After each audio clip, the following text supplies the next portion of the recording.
Donald Trump gave us a perfect example of what somebody who could possibly be suffering from dementia looks like this week. And he didn't just do it once. He didn't do it twice. He did it multiple times throughout the week in clips that, of course, have since gone viral all over social media. But the way that Donald Trump is speaking, the way that he looks, the words he's using, and the tangents that he randomly goes down are once again sparking concerns among experts and the public that this man might be suffering from dementia. Perfect example of that happened this week when Donald Trump, while talking about the Kennedy Center and the people that he was nominating because he's now in charge of it, he started talking about grass in Washington, D.C. Not just grass at the Kennedy Center, just grass all around D.C. So, in case you haven't seen that, here is a possibly dementia-riddled Donald Trump telling people about the grass. Here he is. We're going to be redoing the parks, redoing the grass. You know, grass is a lifetime like people have a lifetime. And the lifetime of this grass has long been gone when you look at the parks where the grass is old, tired, exhausted.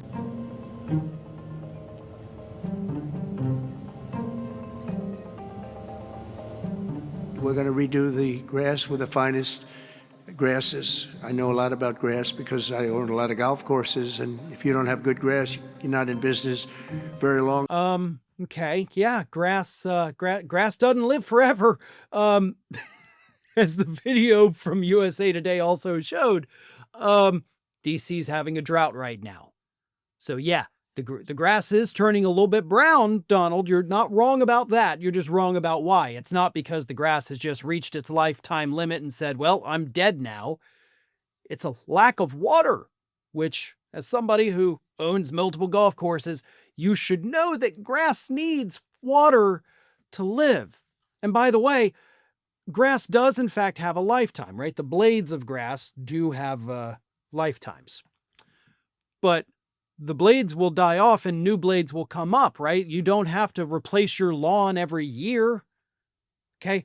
Grass doesn't just all die out all at once and say, I'm never coming back, and you have to rip it up and replant all. Like that's not a thing. So even in his rant, while also bragging about how much he knows grass, he's also wrong.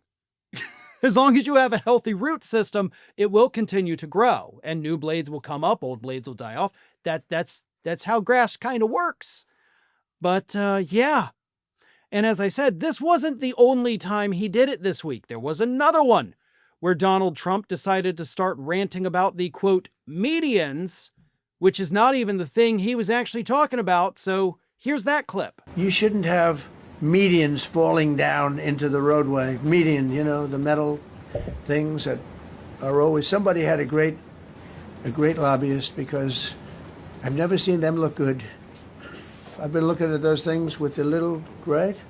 They're always broken and bad. Guardrails. Guardrails is the word you were looking for. Medians are the little patches of grass or plants, or sometimes even just concrete, that divide a roadway. That's a median. Guardrails are the middle things, you know, on the side of the road. And by the way, Donald, if you're driving and you see them crumpled up, you do realize that's actually a good thing. That means the guardrail worked. This is actually something from my years working at a law firm that I know about. Unfortunately, it's not something I want to know about, but there actually was a big lawsuit over defective guardrails several years ago. And the thing is, these guardrails are designed to crumple because they absorb the force of an impact to prevent a car from running off the road. So if you're driving and you see one crumpled up, then you should say, hey, good, a person didn't run off the road and die. So crumpled up or bent, damaged, whatever, means they're doing what they were designed to do. But you say, they must have a good lobbyist because look at them. Here's another part of this.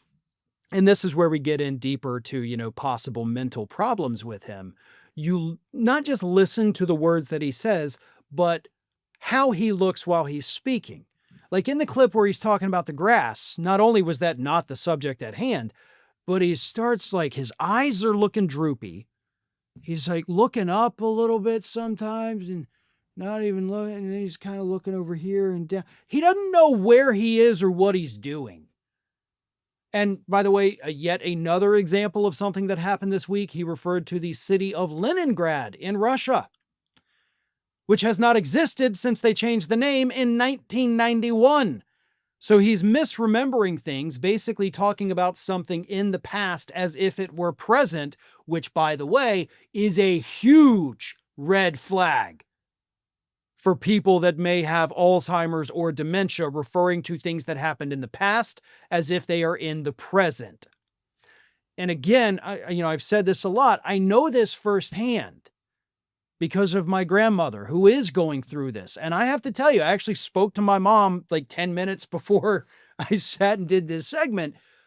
Hearing him talk about these things, the guardrails, medians, as he calls them, the grass, it's like listening to my grandmother talk, because these are like the weird tangents she'll just suddenly bring up, like the grass. All right, the grass the grass has a lifetime and it doesn't live forever. And then she'll just move on with her day. And that's what the President of the United States did. Anybody that has dealt with somebody who is suffering from severe cognitive decline recognizes what's happening with Donald Trump, because we have seen it with our own family members. We have seen it with friends. We have seen it with coworkers, perhaps. But if you've dealt with somebody like that, then you recognize what is going on with this guy. It's clear as day. And this administration is clearly covering it up from the public. Did you know that you might be missing out on wonderful content from me? I mean, you're here already because clearly you like what you see. So if you're not already, please do subscribe to the channel. Make sure you like the video, share them with your friends and family, but also follow me across the rest of the social media world. And it's not that hard to do. Whether it's X or Twitter, whatever you want to call it, Facebook, Instagram, TikTok, Threads, on every one of those platforms, you can find me at the username @FarronBalanced. Simple enough, right? So get on it. And if you don't feel like going to each one of those outlets individually, lucky for you, we have links in the description of this video to take you right to my pages across all of social media. So don't miss a minute. And while you're at it, make sure you're also subscribed to the Ring of Fire YouTube channel, which I have been hosting for many, many years now. We've got more than 1 million subscribers over there, and there is fresh content over there every single day of the week. So again, if you're not subscribed, subscribe to this channel, and while you're at it, go subscribe to Ring of Fire at youtube.com/The Ring of Fire and @FarronBalanced across every social media platform that, of course, is not considered just a far-right hellscape. Well, maybe Twitter is, but that's a story for a different day.